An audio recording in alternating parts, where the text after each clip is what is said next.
ओं श्रीं ह्रीं क्लीं ग्लौं गं गणपतये नमः वरवरद सर्वजनं मे वशमानय स्वाहा ॐ ऐं ह्रीं श्रीं श्रीमात्रे शिवशक्त्यै ॐ नमः शिवाय ॐ ॐ ॐ ॐ ॐ श्रीगुरुभ्यो नमः विजल्लवेणुगोपालदत्तात्रेय नमः ॐ द्रां दत्तात्रेय ॐ दक्षिणामूर्तिस्वामिने नमः श्री दक्षिणामूर्तिस्तोत्रम्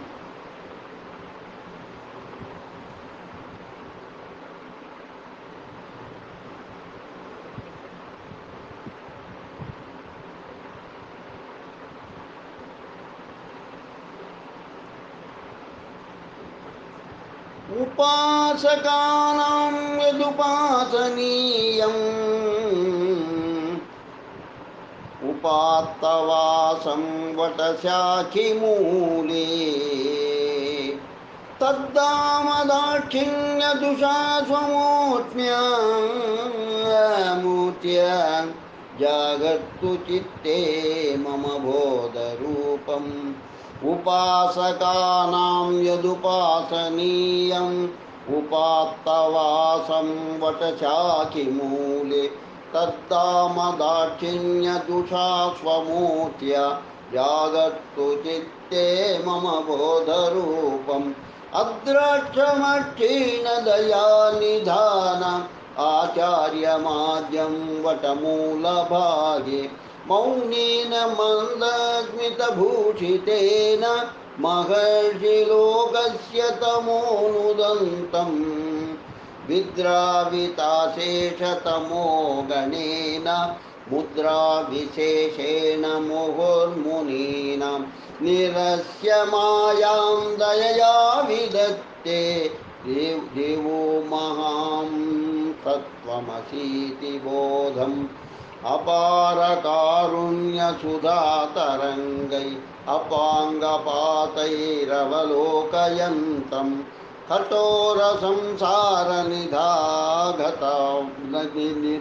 निधागतप्तान्मुनीनहं नौमि गुरुं गुरूणाम् ममाद्यदेवो वटमूलवासी कृपाविशेषात् कृतसन्निधानः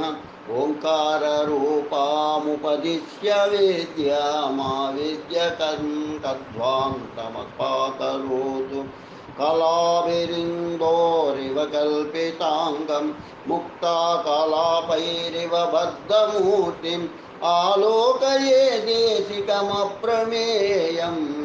अनाद्यविद्यातिमिरप्रभातं स्वदक्षजानुस्थितवामपादं पादोदरालङ्कृतयोगपट्टम् अपस्मृतेराहितपादमङ्गे प्रणौमि देवं प्रणिधानवन्तं तत्पादमन्ते वसतां ऋषीणां युवापि यत्सन्मुपदेष्टुमीस्ते प्रणौमि तं प्राक्तनपुण्यजालै आचार्यमाश्चर्यगुणाधिवासम् एकेन मुद्रां परशुङ्करेण करेण चान्येन मृगं ददानः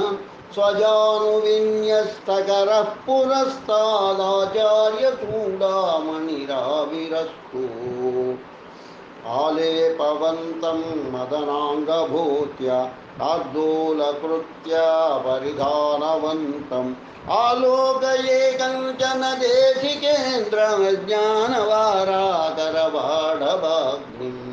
चारुस्थितं सोमकलावतंसं वीणाधरं व्यक्तजटाकलापम् उपासते केचन योगिनस्त्वामुपात्तनादानुभवप्रमोदम् उपासते यं मुनयः सुखाद्या निराशिषो निर्ममताधिवासा तं दक्षिणामूर्तितनुं महेशम् उपास्महे मोहमहार्तिशान्ते कान्त्यानिन्दितकुन्दकन्दलवपुर्न्यग्रोधमूले वसन्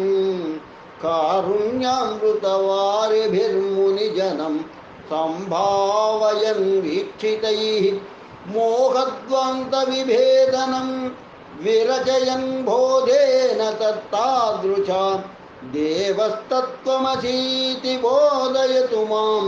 मुद्रावतापाणिना अगौरगात्रैरललाटनेत्रै प्रशान्तवेशैरभुजङ्गभूषै अबोधमुद्रैरनपासनेत्रै अपूर्णकामैरमरैरलं नः दैवतानि कति सन्ति चावनै नैवतानि मनसो मतानि मे दीक्षितं जडधिया मनुग्रहे दक्षिणाभिमुखमेव दैवतम् मुदिताय मुग्धदशिनावतंसिने वसितावले परमणीयमूर्तये जगदीन्द्रजालरचना पटीयसे मगसे नमोस्तु वटमूलवासिने व्यालम्बिनीभिः परितो जटाभिः कलावशेषेण कलाधरेण हस्यल्ललाटेन मुखेन्दुना च प्रकाशसे चेतसि निर्मलानाम् उपासकानां त्वमुमा सहायः पूर्णेन्दुभावं प्रकटीकरोषि यदद्यते दर्शनमात्रतो मे द्रवत्यहो मानसचन्द्रकान्तः यस्ते प्रसन्नामनुसन्ददानो मूर्तिं मुदा मुग्धशशङ्कमौलेः ऐश्वर्यमायुर्लभते च वेद्यावन्ते च वेदान्तमहारहस्यम् इति श्री दक्षिणामूर्तिस्तोत्रं सम्पूर्णम्। ओम श्री दक्षिणामूर्तिस्वामिने नमः।